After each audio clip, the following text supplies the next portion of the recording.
Hi everyone, my name is Atishay Kumar and I'm a senior from Farmington High School. COVID-19 is affecting every aspect of our lives today. One such aspect is how we are educating our youth and how we are providing them with mental health support. Many school districts have decided that incorporating online learning is the safest and most effective way to provide our education. Though this is true, the lack of socialization involved in online learning can contribute to poor mental health. This in fact was my personal experience. Prior to the stay-at-home orders, I was using an online platform as an accommodation for my chronic illnesses and faced some challenges. About 2 years ago, I was diagnosed with a few medical conditions, which have left me in constant pain. Due to this pain, I was forced to attend school mostly online this past year. Lying in my bed, I recall logging onto my online classes and feeling completely isolated. I missed having that special human connection, especially since I could never talk face-to-face with my teachers and friends, like I once could. To lose that social experience was very hard on me. I found it both strange and deeply unsettling. For many months, I was alone in my room. I often found myself feeling stressed and exhausted from working on my laptop for hours on end. Unfortunately, there were no programs in place to support students who felt this way. On top of this, the stress I endured contributed negatively to my physical pain. The social isolation was damaging. In a way, I was in my own version of quarantine last year. The lack of live classroom sessions and online breakout rooms for small discussions ultimately began to damage my mental health. This in turn weakened my academic performance. I noticed that it became so much harder to concentrate on material and try to absorb new information. Since my online program had nothing to offer to support my emotional needs, I was forced to take initiative to try and improve my mental health. Thankfully, I was privileged and my supportive family helped pull me through.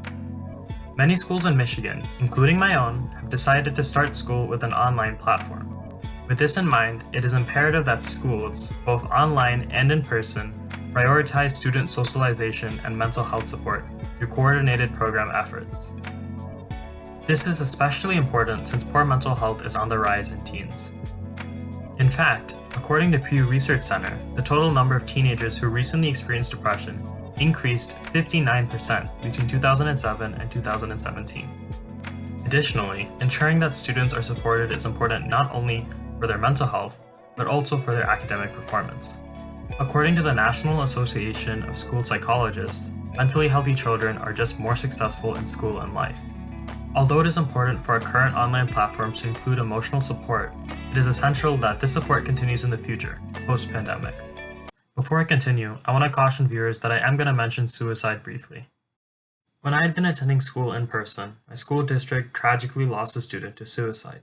As a means of support, our schools offered some time for students to speak with counselors. Though the support might have had the best of intentions, it was just too passive. Many students and I grew frustrated with the response and wanted to support our peers more actively.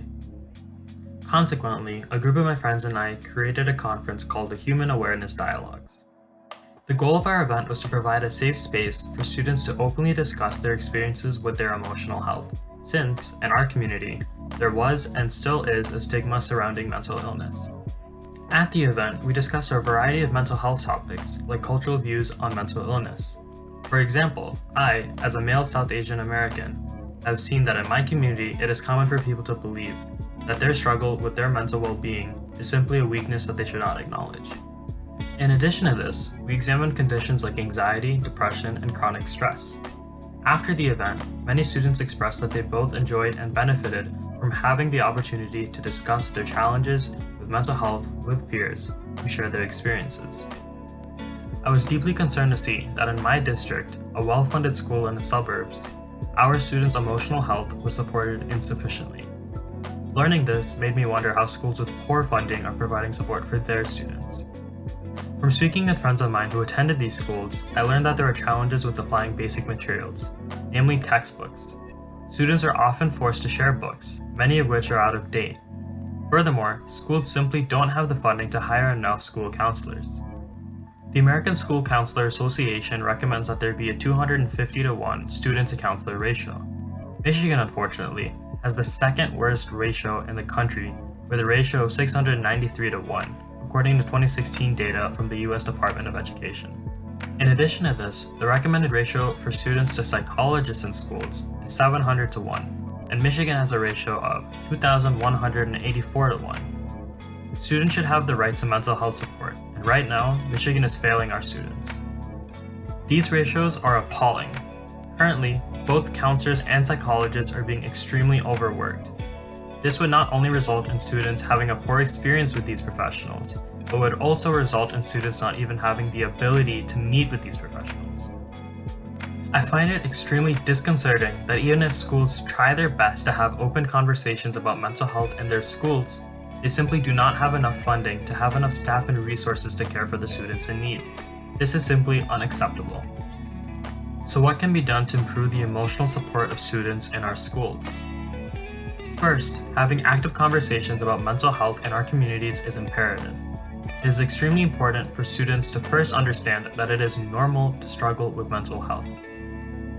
And second, it is important for students to feel comfortable discussing their emotional struggles. One way to achieve this may be to have events like the one I started in my community. The Human Awareness Dialogues fostered a space that allowed students to be more comfortable with discussing their mental health experiences. It was especially powerful that it was youth, not adults, leading and facilitating these conversations. Finally, schools need funding so that there is active and sustained support for all students. With more substantial funding, schools can employ enough mental health professionals in order to maintain the recommended ratios of number of students to counselors and mental health professionals. So you, the person watching this video right now, what are you gonna do? If you are a superintendent or administrator, our schools are failing our students. Please ensure to have more mental health support in our schools. We need more counselors and psychologists to support our youth. If you are an educator, please create a safe and welcoming environment in your classroom. Talk with your students and try to understand how they're feeling about school and life. If you are a student, please speak up if you feel like your school is not doing enough to support you. I hope if we can make these changes, we can make our students feel happier and more supported in our schools.